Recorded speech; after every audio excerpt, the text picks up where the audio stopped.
ভিডিওতে যেমনটা বললাম যে আমরা মাসাঞ্জোর ডাম থেকে এসেছিলাম তারাপীঠ। তো তারাপীঠে এসেছি আমরা অলরেডি মাসাঞ্জোর থেকে একদম ফ্রেশ জামাকাপড় পরেই এসেছি, কারণ আমরা মাসাঞ্জোরে জানতাম যে আমরা তারাপীঠ আসবো এবং সেখান থেকে আমরা ফ্রেশ জামাকাপড় পরে এসেছি এবং এখানে এসে আমরা মায়ের পুজো দেবো। কিন্তু যেটা যে যে ব্যাপারটা যে একদম মানে উপোস করে পুজো দেওয়ার মধ্যে যে আনন্দ, সেই আনন্দটা হয়তো হয়নি, কিন্তু ওই যে মাকে দর্শন করতে পারবো, এর থেকে বড় পাওনা আর কী হতে পারে। আর মা জানো তো যেরমভাবে ডাকে তোমাকে সেই অবস্থাতেই যেতে হবে, সে তুমি খাও না খাও তোমাকে সেই অবস্থাতেই যেতে হবে, এটা মায়ের ডাক ছাড়া আর অন্য কিচ্ছু নয়।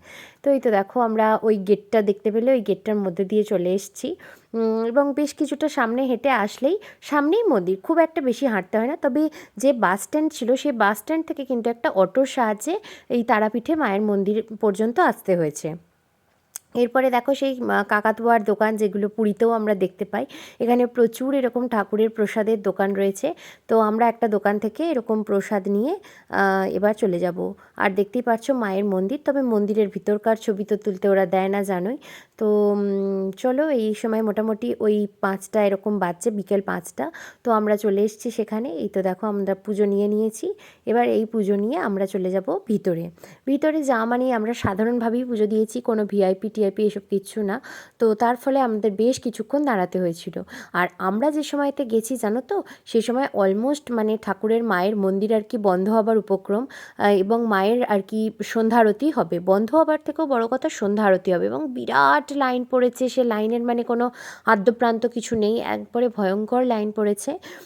তো যাই হোক, আমরা সে সমস্ত লাইন টাইন উপেক্ষা করেই এইসব দেখছি, এই যে লোকগুলো দাঁড়িয়ে আছে এগুলো কিন্তু সব লাইনের, মানে এরা লাইন দিয়ে দাঁড়িয়ে আছে। আর আমরা এখনও লাইন পর্যন্ত পৌঁছাতেই পারিনি আর কি, আমরা হেঁটে হেঁটে যাচ্ছি, সে কোথায় কোন চুলোয় লাইন আছে সেখানে।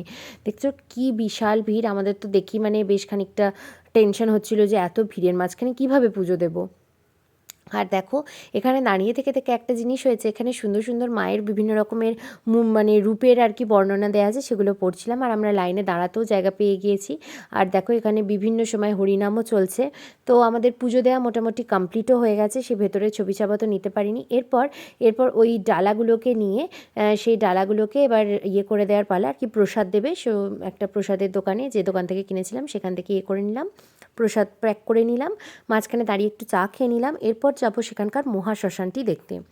যদিও রাত হয়ে গেছে এবং আমাদের জন্য আর কি বাসে লোকজনরা ওয়েট করছে, তার খাওয়া দাওয়ারও ব্যাপার আছে, রাত্রিবেলাতেও আমাদের খাওয়া দাওয়া ছিল ওই পিকনিকের ওখানেই খাওয়া দাওয়া। তো দেখো আমরা পুজো দেওয়া হয়ে গেছে। যে মায়ের যে পুকুরটা রয়েছে, জীবিত কুণ্ড না কি একটা নাম, সেই পুকুরটাও দেখলে তো সংস্কারের কাজ চলছে। আর আমরা মায়ের দর্শন এত ভালোভাবে করতে পেরেছি, মানে মন একদম ভরে গেছে। দেখো ওই বাইরের যে মার্কেটগুলো, দেখো কি সুন্দর সমস্ত শিবের জিনিসপত্র বিক্রি হচ্ছে। আর এই দোকানটা জানো, বলছে এইটা হচ্ছে ঝাড়ফুঁক টুকটাক করার দোকান, মানে কালা জাদু করার দোকান। এখানে সমস্ত জিনিসপত্র দেখো, সজারুর কাঁটা, সাপের খোলস, এগুলো সব রিয়েল জানো, এগুলো মানে মিথ্যা জিনিস নয়, মানে রিয়েল একদম, মানে আর্টিফিশিয়াল কিছু না। আর কি সমস্ত যা কিছু দেখতে পাচ্ছ এখানে, এই সমস্ত কী সব ফল টল রয়েছে, এইগুলো হচ্ছে মানে সমস্ত এই মানে কালা জাদু করার জিনিস। আর এই তো দেখো আমরা এবার শ্মশানের রাস্তা দিয়ে এগিয়ে চলেছি। এখানে মানুষজন শুয়ে বসে আছে, কত মানুষ এইখানটায় এসে বেশ গাটা মানে ভয়ে ছমছম করছে। কি মানে দেখো লোকজন এখানে আর কি কেউ মারা টারা গেছে, তার মানে তর্পণ চলছে এখানটায়। আর মানে এখানে জায়গায় জায়গায় দেখছি লোকজন কালা জাদুও করছে জানো, ওইটা আমার বেশ মানে একটু অন্যরকমই লাগলো ব্যাপারটা আর কি। আমার খুব একটা ভালো চোখে মানে দেখিনি ব্যাপারটা, কালা জাদু জিনিসটা আমার একদম পছন্দের নয়। তো যাই হোক, এগুলো কুসংস্কার। খুব ভালো পুজো দিয়েছি মায়ের, খুব শান্তি হয়েছে পুজো দিয়ে, একদম সামনে থেকে মাকে দর্শন করেছি, মায়ের গায়ে হাত দিতে পেরেছি, এটা বিরাট একটা পাওনা। তো চলো এখান থেকে আমরাও কিছু টুকটাক জিনিসপত্র নিয়েছি। অ্যাকচুয়ালি আমি নিজের জন্য কিছু নিইনি, আমি আন্টির জন্যই নিয়েছিলাম। আর নিজের জন্য নিইনি বলা ভুল হবে, একটা ম্যাগনেট নিয়েছিলাম।